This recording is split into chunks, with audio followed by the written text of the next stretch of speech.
Hi guys, ഇന്ന് അംഗനവാടി പ്രവേശനോത്സവമാണ്. അതിന് പോകാൻ വേണ്ടിയിട്ട് ഉള്ള ഒരുക്കത്തിലാണ് ഞങ്ങളൊന്നും റെഡി ആയിട്ടില്ല. ആദ്യം ഓൾറെഡി റെഡി ആയിട്ടിരിക്കുകയാണ്. അവന് എവിടേക്കും പോകാനുണ്ടെങ്കിൽ ഭയങ്കര ഡ്രസ്സിട്ട് കഴിഞ്ഞാൽ ഭയങ്കര ധൃതിയാണ്.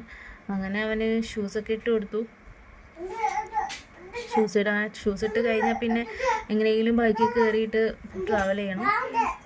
അങ്ങനെ പോവാൻ ഞങ്ങൾ ബൈക്കിൽ കയറിയിട്ടുണ്ട്. അംഗനവാടി കുറച്ച് ഉള്ളിലേക്കാണ്, മെയിൻ റോഡിൽ നിന്ന് കുറച്ച് ഉള്ളിലേക്ക് പോയാലാണ് അംഗനവാടി എത്തുള്ളൂ. ഒരു കുന്നിൻ്റെ മുകളിലാണ്. അപ്പോൾ അങ്ങനെ ഞങ്ങൾ ബൈക്കിൽ കയറി ട്രാവൽ തുടങ്ങി. അപ്പം ഈ മഴ കാരണം കുറച്ച് ദിവസമായിട്ട് അടുപ്പിച്ച് മഴ ആയതുകൊണ്ട് മഴയും ചളിയും കുണ്ടുംകുഴിയും ഈ ഒരു സമയത്ത് അപകടം ഉണ്ടാകാനുള്ള ചാൻസ് വളരെ കൂടുതലാണ്. അപ്പോൾ എല്ലാവരും പോകുമ്പോൾ ശ്രദ്ധിക്കുക. കാറിലായാലും ബൈക്കിലായാലും എന്തിനായാലും ആക്സിഡൻറ്റ് ഉണ്ടാകാനുള്ള ചാൻസ് കൂടുതലായതുകൊണ്ട് തന്നെ മാക്സിമം സ്പീഡ് കുറച്ചിട്ട് ട്രാവൽ ചെയ്യുന്നതായിരിക്കും നല്ലത്. പിന്നെ കുറച്ച് ട്രാവൽ ചെയ്യണം കേട്ടോ ഉള്ളിലേക്ക്. ഒരു കുന്നിൻ്റെ മുകളിലായിട്ടാണ് ഈ അംഗനവാടിൻ്റെ ലൊക്കേഷൻ വരുന്നത്. പിന്നെ അംഗനവാടിയിലെത്തി കുറച്ച് കുട്ടികളൊക്കെ അവിടെ എത്തിയിട്ടുണ്ട്. അവിടേക്ക് കയറാൻ നിന്നപ്പോൾ അവനൊരു വെൽക്കം ഫ്ലവർ കിട്ടി. അത് കിട്ടിയപാട് അവന് ഭയങ്കര ഹാപ്പിയായി.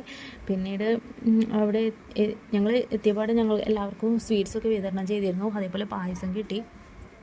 പിന്നെ അവിടെ ഒരുപാട് ടോയ്സൊക്കെ ഉള്ളതുകൊണ്ട് അവന് അതിലൊക്കെ എൻഗേജ്ഡായി. അതിൽ നല്ലോണം കളിക്കുന്നുണ്ടായിരുന്നു.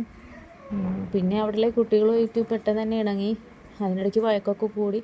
എല്ലാം നല്ല രസമായിരുന്നു. അംഗനവാടിയിൽ നിന്ന് ഇറങ്ങി ഞങ്ങൾ ബൈക്കിൽ പോവുകയാണ്. അതിക്ക് ഭയങ്കര വിഷമം ഉണ്ടായിരുന്നു. പിന്നെ അംഗനവാടിയിൽ നിന്ന് ഞങ്ങൾ കുറച്ച് പിക്സ് എടുത്തിട്ടുണ്ടായിരുന്നു. ആ പിക്സ് ഞാൻ കാണിച്ചു തരാം കേട്ടോ. ഈ പിക്സൊക്കെയാണ്. അപ്പോൾ നെക്സ്റ്റ് വീഡിയോയുമായി വരുന്നത് വരെ ടാറ്റാ, ബൈ ബൈ.